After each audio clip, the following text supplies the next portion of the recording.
नमस्कार दोस्तों, career success platform पे आप सभी का हार्दिक स्वागत है। सीटेट दिसंबर 2024 से पेपर होने वाला है, तो आज हम ईवीएस की प्रीवियस ईयर क्वेश्चन डिस्कशन करेंगे जो आपका पेपर 23 जनवरी 2023 को हुआ था।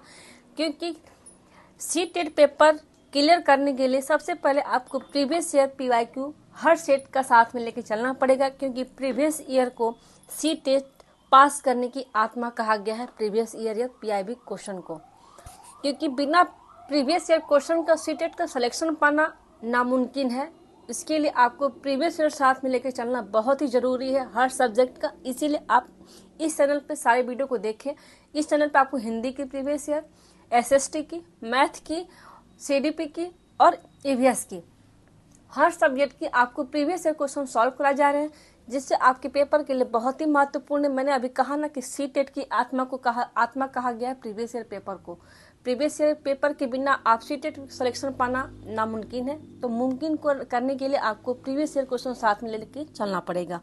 तो आज के सेट का फर्स्ट क्वेश्चन है कि वाष्पन के कारण शीतलन की प्रक्रिया तब धीमी होती है जब वायुमंडल के संपर्क में आने वाले जल के पृष्ठ का क्षेत्रफल कैसा होना चाहिए।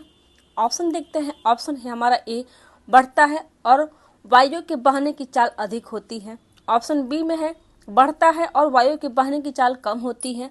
ऑप्शन सी, घटता है और वायु के बहने की चाल कम होती है। डी, घटता है और वायु के बहने की चाल अधिक होती है। तो इसका राइट होगा आंसर आपको ऑप्शन सी, पृष्ठ का क्षेत्रफल क्या होता है, घटता है और वायु के बहने की चाल कम होती है। तो इसका राइट होगा ऑप्शन सी। नेक्स्ट क्वेश्चन देखते हैं अब। निम्नलिखित में से कौन सा डिजाइन सौराष्ट्र गुजरात में रंगोली और कढ़ाई के लिए प्रयोग किया जाता है। ऑप्शन ए है चौक पूर्णा, बी है नाग गुफन, सी मंदाना, डी आरीपन। तो इसका राइट होगा आंसर आपको ऑप्शन जाएगा बी, नाग गुफन। ये क्या डिजाइन है, ये सौराष्ट्र गुजरात में रंगोली बनाई जाती है, ठीक है। और कढ़ाई के लिए क्या है, तो कढ़ाई के लिए प्रयोग किया जाता है उत्तर प्रदेश की चौका पूर्णा, राजस्थान में मंदाना होता है। ये चौका पूर्णा कहाँ होती है, ये आपका यूपी में होता है, ठीक है। राजस्थान में क्या होता है, मंदाना होता है। और आरीपन कहाँ का है, तो ये हमारा बिहार का है, ठीक। अब बंगाल में क्या होता है, अल्पना। अल्पना कहाँ का कढ़ाई है, तो ये हमारा हो जाएगा बंगाल का।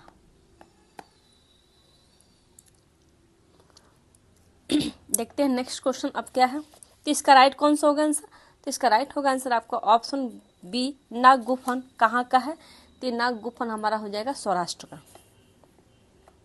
नेक्स्ट क्वेश्चन, खाद्य के विषय में निम्नलिखित में से कौन सा विकल्प सत्य है।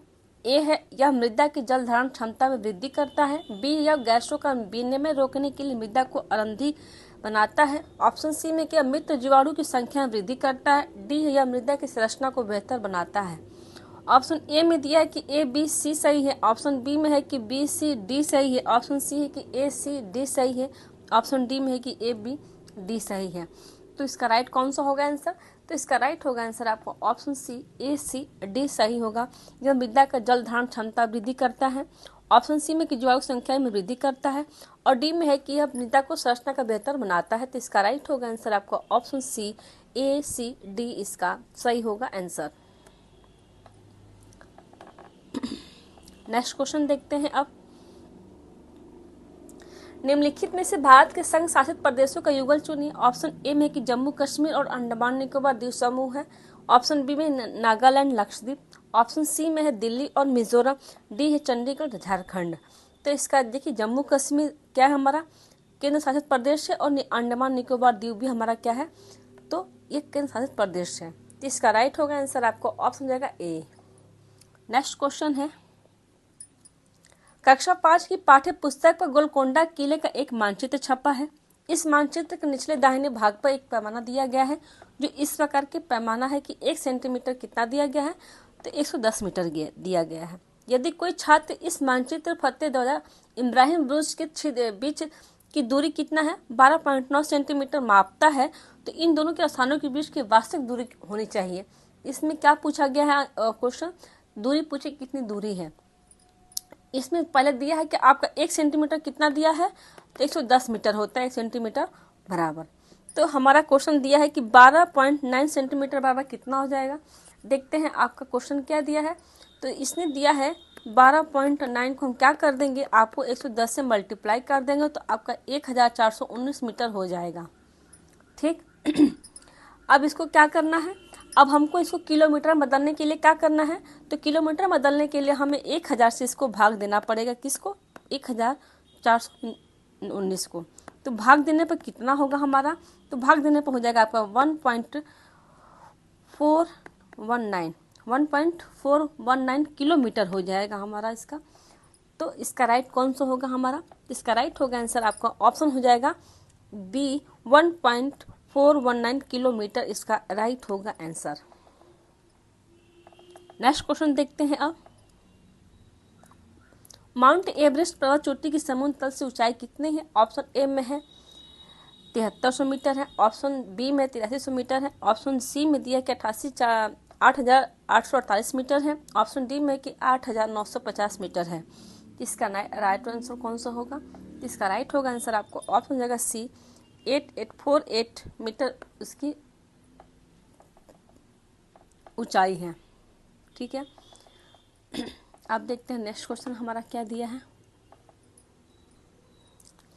ध्रुव कोहरे की विषय में निम्नलिखित में से कौन सा विकल्प सत्य है। ऑप्शन ए में कि प्रायः सर्दियों में बनता है, बी में कि धुएं और कोहरे से बनता है, सी है कि ओजोन का अपक्षय करता है, डी है कि दमा और खांसी उत्पन्न करता है।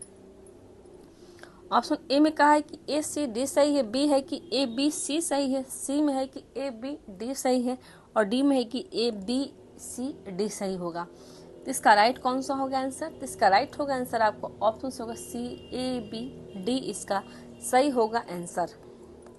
सर्दियों में बनता है, धुएं और कोहरे से बनता है और डी में है कि दमा और खांसी से उत्पन्न होता है। हमारा कौन सा, ध्रुव कोहरे के विषय में निम्नलिखित में से कौन सा विकल्प सत्य है, तो आपका विकल्प ए बी डी सही होगा इसका आंसर। नेक्स्ट क्वेश्चन देखते हैं अब क्या है। भारत की राजधानी की स्थिति सापेक्ष जयपुर राजस्थान की राजधानी और देहरादून उत्तराखंड की राजधानी की दिशाएं क्रमशः है। ऑप्शन ए में कि ए दक्षिण पूर्व और उत्तर पूर्व में है, बी में कि उत्तर पूर्व और दक्षिण पश्चिम में, सी है कि दक्षिण पश्चिम और उत्तर पूर्व, डी है उत्तर पश्चिम और दक्षिण पूर्व। इसका राइट होगा आंसर आपका कौन सा हो जाएगा आपका, इसने पूछा है कि जयपुर राजस्थान, तो हम ऐसे कर लेंगे तो हमारा ये हो जाएगा जयपुर राजस्थान मान लेते हैं। और उसने पूछा देहरादून, देहरादून हमारा कहाँ ऊपर हो जाएगा उत्तराखंड, तो इसके सापेक्ष क्या होगा हमारा, तो इसका राइट कौन सा होगा आंसर आपका, ये कहाँ हो जाएगा आपका, तो ये दक्षिण पश्चिम और उत्तर पूर्व में होगा। ये राजस्थान कहाँ दक्षिण पश्चिम पड़ रहा है और कहाँ हो जाएगा आपका, ये हो जाएगा आपका उत्तर पूर्व में। ये हमारा उत्तर है और ये पूर्व दिशा में है, तो यहाँ पर हम प्लस कर देंगे तो ये हमारा हो जाएगा उत्तर पूर्व में। तो इसका राइट होगा आंसर आपको ऑप्शन हो जाएगा सी, इसका राइट होगा आंसर। नेक्स्ट क्वेश्चन देखते हैं अब। निम्नलिखित में से पृथक्करण की कौन से क्रियाकलाप प्राथमिक कक्षा में उपयुक्त होंगे। ए है वापसीकरण, बी फटकना, सी चुंबकीय पृथक्करण, डी प्रभाजी आसवन। ऑप्शन ए में है कि ए और डी सही है, ऑप्शन बी है कि बी तथा डी सही है, सी है कि ऑप्शन बी सी और डी सही है, डी में है कि ए बी सी सही होगा। तो इसका राइट कौन सा होगा आंसर, इसका राइट होगा आंसर आपको ऑप्शन जाएगा डी, ए बी सी इसका सही होगा। वापसीकरण क्रियाकलाप होगा, फटकना क्रियाकलाप, चुंबकीय पृथक्करण और थ्रेशिंग क्रियाकलाप, हस्तचयन क्रियाकलाप इसका राइट होगा आंसर। कौन कौन सा हो जाएगा, वापसीकरण, चुंबकीय पृथक्करण, फटकना और भी बताते हैं क्या क्या हो सकता है। अब आपका थ्रेशिंग भी इसमें आ सकता है, थ्रेशिंग क्रियाकलाप। पांचवा हो जाएगा आपका हस्त चयन क्रियाकलाप। अब देखते हैं नेक्स्ट क्वेश्चन क्या क्या हमारा है। निम्नलिखित में से कौन से वाद्य यंत्रों का प्रयोग बीन मंडली में होता है। ऑप्शन ए में कि बीन, मुरली, सारंगी और ढोल। बी में है कि मुरली, तुम्बा, बीन तथा खंजरी। सी में है कि तुम्बा, बीन, खंजरी और ढोल। डी है कि बीन, सांगरी, मुरली तथा खंजरी। तो वाद्य यंत्रों के प्रयोग में कौन कौन सी बीन मंडली में आएगा? तो ऑप्शन इसका होगा तुम्बा, बीन, खंजरी और ढोल आपका कौन से बीन मंडली में होता है? ऑप्शन सी इसका राइट होगा आंसर। नेक्स्ट क्वेश्चन देखते हैं अब। वन किसी राष्ट्र की प्राकृतिक संपदा के सूचक होते हैं। वनों के संदर्भ में निम्नलिखित में से कौन सा कथन सही है? ऑप्शन ए, ये जल चक्र को बनाए चालू रखने में भूमिका निभाते हैं। बी है वे वृक्षों के ढके हुए एक छोटा सा क्षेत्र है। सी है ये घरेलू पशुओं के आवास उपलब्ध कराते हैं। डी है ये अननवीनकरणीय प्राकृतिक संसाधन है। तो इसका राइट होगा आंसर आपका ऑप्शन हो जाएगा ए, ये जल चक्र बनाए चालू रखने में भूमिका निभाते हैं। नेक्स्ट क्वेश्चन देखते हैं अब। निम्नलिखित में से सही कथन चुनिए। ऑप्शन ए, केरल का तट अरब सागर तथा कर्नाटक तट का बंगाल की खाड़ी पर है। ऑप्शन बी में कर्नाटक का तट अरब सागर तथा केरल का तट बंगाल की खाड़ी में है। ऑप्शन आपका सी में है कि केरल और कर्नाटक दोनों के तट बंगाल की खाड़ी पर है। ऑप्शन डी, केरल और कर्नाटक दोनों तट के तट अरब सागर पर है। तो इसका राइट कौन सा होगा आंसर? तो इसका राइट होगा आंसर आपका ऑप्शन डी, केरल कर्नाटक दोनों तट के अरब सागर पर स्थित है। तो इसका राइट होगा आंसर आपका ऑप्शन डी। ये हमारा भारत नक्शा हो जाएगा। ये हो जाएगा बे ऑफ बंगाल, बंगाल की खाड़ी, और ये हो जाएगा हमारा अरब सागर। तो केरल कर्नाटक कहाँ है? तो केरल कर्नाटक इधर पड़े, तो हमारा ये अरब सागर का हो जाएगा। ठीक है, अरब सागर में कौन कौन से पड़ते हैं? अरब सागर में आपका गुजरात हो जाएगा, महाराष्ट्र, गोवा, कर्नाटक, केरल, तमिलनाडु। और आपका बंगाल की खाड़ी में कौन कौन सा होगा? तो बंगाल की खाड़ी में आपका हो जाएगा तमिलनाडु, आंध्र प्रदेश, उड़ीसा और पश्चिम बंगाल। टोटल जो राज्य है समुद्र तटीय कितने राज्य हैं? तो 9 राज्य हैं। मैं लिख देती हूँ आपका समुद्री तटीय राज्य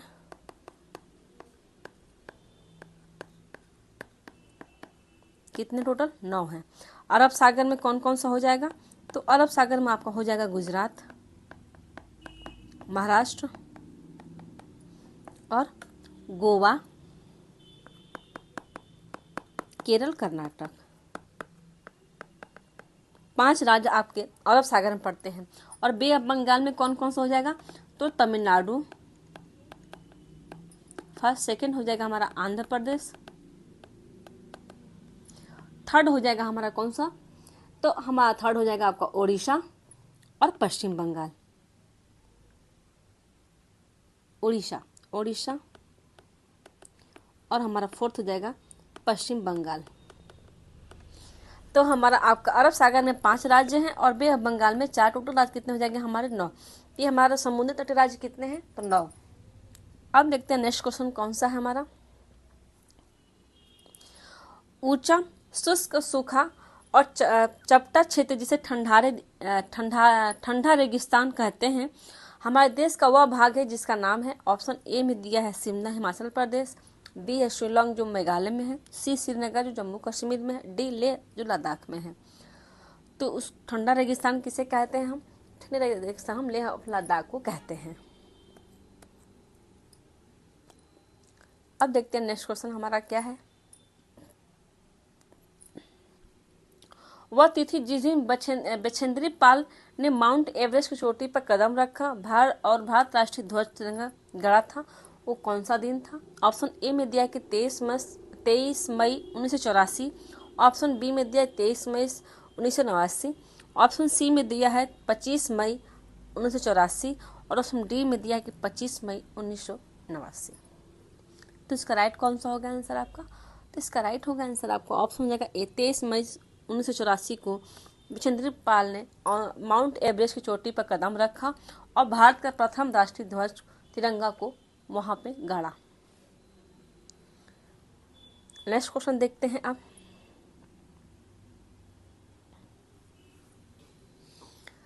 सभी सरकारी अस्पतालों में सांप के द्वारा काटने की दवाई मिलती है या किससे बनाई जाती है? ऑप्शन ए में कि सांप की छड़ी या छोड़ी हुई चर्म या त्वचा से। ऑप्शन बी में सांप का विष या जहर। ऑप्शन सी में चिचिंडे के पौधे का फूल। सी डी है कि चिचिंडे के पौधे की बीज से। तो इसका राइट कौन सा होगा आंसर आपका? इसका राइट होगा आंसर आपका ऑप्शन होगा बी, सांप के बीज या जहर से वो दवाई जो सांप की काटने वाली दवाई मिलती है वो सांप के बीज से बनाई जाती है। हमारे देश में कितने जहरीले सांप है? तो 4। कोबरा सांप की जहरीली किस्म बनाई गई है। कौन कौन से हो जाती है? 4। तो पेपर में हमेशा क्वेश्चन आता है कि भारत हमारे देश में कितने प्रकार के जहरीले सांप पाए हैं? तो ऑप्शन हो जाएगा आपका 4, इसका राइट होगा आंसर। अब देखते हैं नेक्स्ट क्वेश्चन क्या है हमारा। पर्यावरण अध्ययन की पाठ्य पुस्तकों में मेंडल के प्रयोगों में शामिल किया गया, इसका कारण क्या है? ऑप्शन ए है कि वैज्ञानिक पड़ताल के चरणों की ओर छात्रों का ध्यान आकर्षित करना। ऑप्शन बी में छात्रों को सिखाना कि गुण एक पीढ़ी से दूसरी को संचित किए जाते हैं। ऑप्शन सी में छात्रों का ध्यान आकर्षित करना कि कैसे गुण उत्तरोत्तर पीढ़ियों के द्वारा वंशागत होते हैं। ऑप्शन डी में है कि अपने तथा अपने अभिभावकों इन रिश्तेदारों के बीच समानताएं खोजने की छात्रों की सहायता करना। तो ऑप्शन ए में है कि ए और सी है, ऑप्शन बी में है कि ए और बी सही है, सी है कि बी और सी है, ऑप्शन डी कह रहा है कि डी तथा सी तथा डी सही होगा इसका आंसर। तो इसका राइट ऑप्शन कौन सा होगा? तो इसका राइट होगा आंसर आपको ऑप्शन हो जाएगा ए और सी इसका राइट होगा आंसर।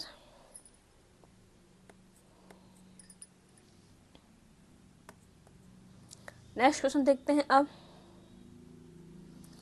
नाजली को गुड़ खाना पसंद है। दोपहर में जब उसकी मम्मी सो रही थी तो नाजली रसोई में गई और उसमें मम्मी द्वारा छिपाई गई गुड़ की बरनी खोज ली।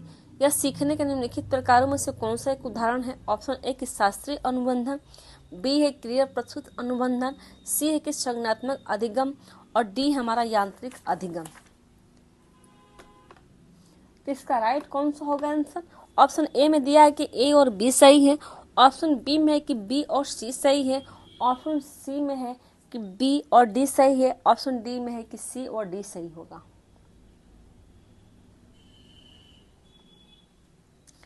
तो इसका राइट होगा आंसर आपका ऑप्शन हो जाएगा सी, बी और डी इसका राइट होगा आंसर। क्रिया प्रस्तुत अनुबंधन और यांत्रिक अधिगम। ठीक है, अब देखते हैं नेक्स्ट क्वेश्चन क्या है। निम्नलिखित में से कौन से कथन सतत एवं समग्र मूल्यांकन अवधारणा के सतत पद से संबंधित है? ऑप्शन ए है कि वृद्धि और विकास के अभिज्ञात पक्षों का आवधिक मूल्यांकन, बी में है कि वृद्धि और विकास के पाठ्यचर्या संबंधी सह पाठ्यचर्या संबंधी पक्षों का मूल्यांकन, सी अधिगम अंतरालों का निदान और उपचारात्मक उपायों का प्रावधान, डी क्षमताओं और मनोवृत्ति और अभिरुचि का मापन। तो ऑप्शन ए में कि ए और तथा बी सही है, ऑप्शन बी तथा सी सही है, ऑप्शन सी तथा डी सही है, ऑप्शन डी है कि ए तथा सी सही होगा। तो इसका राइट होगा आंसर आपका ऑप्शन हो जाएगा डी, ए तथा सी इसका राइट होगा आंसर। वृद्धि और विकास के अभिज्ञात पक्षों का आवधिक मूल्यांकन और अधिगम अंतरालों का निदान और उपचारात्मक उपायों का प्रावधान इसका राइट होगा आंसर। नेक्स्ट क्वेश्चन देखते हैं अब। पर्यावरण का वह अध्ययन है जो संबंधित है हमारे पास पड़ोस से जिसमें हम रहते हैं। इसके अंतर्गत मूल विषय तथा उप विषय होते हैं। निम्नलिखित में से कौन सा मुख्य विषय है? ऑप्शन ए में है संबंध, बी पौधे, सी कार्य और खेलकूद, डी है चीजें जो हम बनाते तथा करते हैं। तो इसका राइट होगा आंसर आपको ऑप्शन जाएगा डी, जो चीजें हम करते हैं और बनाते हैं। इसका राइट होगा आंसर डी। Next question. पर्यावरण अध्ययन के पाठ्य पुस्तक में एक पाठ लोगों के विस्थापन पर है जिसका शीर्षक है हमारे लिए कोई स्थान नहीं, या बच्चों को जानकार तथा संवेदनशील बनाने के लिए उद्देशित है। ए उन लोगों की पीड़ा के बारे में जिन्हें उनकी जन्मभूमि से विकास के नाम पर विस्थापित कर दिया गया है। ऑप्शन बी में है कि देश के विकास हेतु लोगों का विस्थापन आवश्यक है। सी की सारे लोग कूड़ा करकट उत्पन्न नहीं करते, शहर झुग्गी के कारण गंदे हैं। डी है कि बड़े शहर में ग्रामीण लोगों का जीवन बेहतर होगा। तो इसका ऑप्शन कौन सा सही होगा? तो इसका राइट होगा आंसर आपको ऑप्शन जाएगा ए, उन लोगों की पीड़ा के बारे में जिन्हें उनकी जन्मभूमि से विकास के नाम पर विस्थापित कर दिया गया है। नेक्स्ट क्वेश्चन है। निम्नलिखित में से कौन से कथन पर्यावरण अध्ययन की कक्षा 3 से 5वीं तक की पुस्तकों में ढेर सारे चित्रों को शामिल करने की सर्वाधिक सटीक व्याख्या करते हैं? ए है कि चित्र बच्चों को आकर्षित करते हैं। बी, बच्चे विकास की मूर्त संक्रियात्मक अवस्था में हैं। सी, बच्चे चित्रों के माध्यम से अवधारणाओं को जल्दी समझते हैं। डी, चित्रों की किताब आकर्षक बनती है। ए है कि ए और बी, ऑप्शन बी है कि बी और सी सही है। सी है कि सी और डी सही है। डी, ए और डी सही होगा। तो इसका राइट होगा आंसर आपको ऑप्शन हो जाएगा बी और सी इसका राइट होगा आंसर। नेक्स्ट क्वेश्चन है, एक अध्यापक के लिए बीज का अंकुरण का विषय पढ़ाने के लिए प्रभावी तरीका होगा। ए, विद्यार्थियों को एक सजीवक एनिमेटेड वीडियो देखने के लिए कहना जिसमें साबुत मूंग के बीजों का अंकुरण दिखाया गया हो। ऑप्शन बी में कि मूंग के बीजों का अंकुरण का चार्ट बनाना। सी, विद्यार्थियों से मूंग के बीजों का अंकुरण करने के लिए कहना तथा अपने अवलोकन रिकॉर्ड करने को कहना। डी, मूंग के बीजों का अंकुरण का मॉडल दिखाना। तो इसका राइट होगा आंसर आपका ऑप्शन होगा सी, विद्यार्थियों से मूंग के बीजों का अंकुरण करने के लिए कहना तथा अपने अवलोकन रिकॉर्ड करने को कहना। नेक्स्ट क्वेश्चन है, राष्ट्रीय पाठ्यचर्या की रूपरेखा एनसीएफ द्वारा 5 से इस बात पर जोर देती है कि पर्यावरण अध्ययन की शिक्षा होनी चाहिए किस प्रकार। ऑप्शन ए कि हमारे आसपास के वातावरण, प्रकृति, चीजों और लोगों के साथ बातचीत, क्रियाओं और भाषा दोनों के माध्यम से सीखना। ऑप्शन बी में केवल एनसीईआरटी और राज्य बोर्डों द्वारा तैयार की गई पर्यावरण अध्ययन की पाठ्यपुस्तक द्वारा। ऑप्शन सी में कि पर्यावरण संबंधित गतिविधियों में शामिल शिक्षक और विद्यार्थियों द्वारा। और ऑप्शन डी में है कि विद्यार्थियों के शिक्षक द्वारा चयनित उपयुक्त गतिविधियों द्वारा। तो इसका राइट कौन सा होगा आंसर इसमें? तो इसका राइट होगा आंसर आपका ऑप्शन हो जाएगा ए, हमारे आसपास के वातावरण, प्रकृति, चीजों और लोगों के साथ बातचीत, क्रियाओं और भाषा दोनों के माध्यम से हम क्या करते हैं? पर्यावरण अध्ययन शिक्षा प्राप्त करते हैं। नेक्स्ट क्वेश्चन देखते हैं आप, सबसे उपयुक्त विकल्प से रिक्त स्थान की पूर्ति कीजिए। डैश डैश डैश, प्रकृति के प्रत्यक्ष अवलोकन और प्राकृतिक और सामाजिक दुनिया में पैटर्न और प्रक्रियाओं को समझने में युवा दिमाग को शामिल करने का एक माध्यम बनाना चाहिए। ऑप्शन ए में है कि माता पिता को, बी में है साथियों, सी पर्यावरण को, डी शिक्षकों को। तो इसका राइट होगा आंसर आपको ऑप्शन होगा सी, पर्यावरण को माध्यम करना चाहिए। नेक्स्ट क्वेश्चन देखते हैं अब क्या है हमारा, इस साल स्कूल के बगीचे से खूब सारे आम इकट्ठा हुए। जूरी ने पर्यावरण अध्ययन कक्षा 5 के पाठ खाए आम 12 महीने पढ़ाने के लिए इन आमों का उपयोग करने के बारे में सोचा। इस पाठ को पढ़ाने के लिए उपयुक्त सही तरीका कौन सा होगा? ऑप्शन देखते हैं। एक कह रहा है खाद्य प्रसंस्करण इकाई भ्रमण जिसमें विशेषज्ञ विद्यार्थियों को प्रसंस्करण प्रक्रिया के बारे में बताएं। बी में है कि आम खाद्य पदार्थ उत्सव का आयोजन जिसमें विद्यार्थी उनके द्वारा बनाए हुए आम के विभिन्न व्यंजन को स्टॉल लगाएं। सी, खाद्य प्रसंस्करण इकाई के विशेषज्ञ को अपनी कक्षा विशेषज्ञ वार्ता के लिए आमंत्रित करें। डी, एक प्रदर्शनी का आयोजन जिसमें आम से बने विभिन्न खाद्य पदार्थों को प्रदर्शित किया जाए। ऑप्शन ए है कि ए और बी सही है, बी है कि ए सी डी सही है, सी है कि बी और सी सही है, डी है कि सी और डी सही होगा। तो इसका राइट कौन सा होगा आंसर? तो इसका राइट होगा आंसर आपका ऑप्शन हो जाएगा ए और बी इसका राइट होगा आंसर। नेक्स्ट क्वेश्चन देखते हैं अब, पर्यावरण अध्ययन शिक्षण हेतु अध्यापक को निम्नलिखित में से किसका चयन करना चाहिए? ऑप्शन ए है कि बच्चों को अकेले कार्य करने के अवसर प्रदान करें। डी, बच्चों को कार्य करने में मदद करें। सी, बच्चों को छोटे समूह में कार्य करने के अवसर प्रदान करें। डी, बच्चों को बड़े समूह में कार्य करने के अवसर प्रदान करें। तो इसका राइट होगा आंसर आपका कौन सा? तो इसका राइट होगा आंसर ऑप्शन सी, बच्चों को छोटे समूह में कार्य करने के अवसर प्रदान करना चाहिए।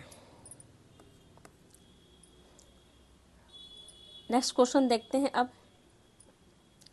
कक्षा 3 की पर्यावरण अध्ययन में विषय पाठ जल के जिन महत्वपूर्ण संपत्तियों विषय पर ध्यान दिया गया है वह हैं। ऑप्शन ए, जल के स्थानीय स्रोत, जल के उपयोग, लिंग, भूमिका, दूरी के अनुमान। ऑप्शन बी में कि जल के स्थानीय स्रोत, जल के उपयोग, लिंग, भूमिका, दूरी के अनुमान और सामाजिक भेदभाव और पीने के लिए स्वच्छ जल। ऑप्शन सी में है कि जल के स्थानीय स्रोत, जल के उपयोग, लिंग, भूमिका और दूरी के अनुमान और जल का शुद्धिकरण। डी है कि जल के स्थानीय स्रोत, जल के उपयोग लिंग भूमिका, दूरी के अनुमान, वर्षा जल संग्रहण। तो इसका राइट कौन सा होगा आंसर? तो इसका राइट होगा आंसर आपका ऑप्शन होगा बी, इसका राइट होगा आंसर। कि जल का स्थानीय स्रोत, जल के उपयोग, लिंग भूमिका, दूरी के अनुमान और सामाजिक भेदभाव, पीने के लिए स्वच्छ जल। क्या है हमारा? ये जल में ये जल जो पाठ जल में है ये इसके लिए महत्वपूर्ण दिया गया है। अब देखते हैं नेक्स्ट क्वेश्चन क्या है हमारा। निम्नलिखित में से कौन सी प्रक्रिया आकलन की प्रकृति की व्याख्या करती है? ए संबंधात्मक, बी रचनात्मक, सी योगात्मक, डी मूल्यांकन। ऑप्शन ए में है कि ए बी सी सही है, ऑप्शन बी है कि बी सी डी सही है, ऑप्शन सी है कि ए सी डी सही है और डी है कि ए बी डी सही होगा। तो इसका राइट कौन सा होगा आंसर? तो इसका राइट होगा आंसर आपको ऑप्शन होगा ए बी सी, इसका राइट होगा आंसर। नेक्स्ट क्वेश्चन देखते हैं अब क्या है। कक्षा 5 के विद्यार्थियों की वंशानुक्रम अनुवांशिकता एक अमूर्त प्रत्यय है। एक पर्यावरण अध्ययन की शिक्षिका हिना अपने विद्यार्थियों में अनुवांशिकता के समझ पैदा करने के लिए आयोजन करेगी।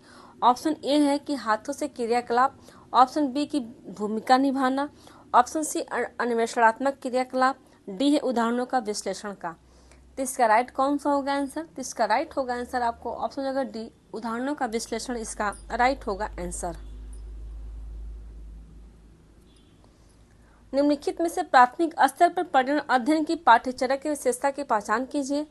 ए है कि समावेशित, बी संदर्भ सहित, सी अनुभवात्मक, डी है वैश्विक, सी स्थानीय विषय केंद्रित। तो ऑप्शन ए है कि ए और बी सही है, ऑप्शन बी में है कि बी और सी सही है, ऑप्शन सी है कि ए सी और डी सही है, ऑप्शन डी में है कि ए बी सी सही होगा। तो इसका राइट कौन सा होगा आंसर? तो इसका राइट होगा आंसर आपका ऑप्शन होगा डी, ए बी सी, इसका राइट होगा आंसर। समावेशित होना चाहिए, संदर्भ सहित होना चाहिए और अनुभवात्मक पाठ्यचर्या की विशेषता की पहचान है। तो इसका राइट होगा आंसर आपका option D, A B C. आज का सेट यही समाप्त होता है। वीडियो को like and subscribe and share जरूर करें। Thank you.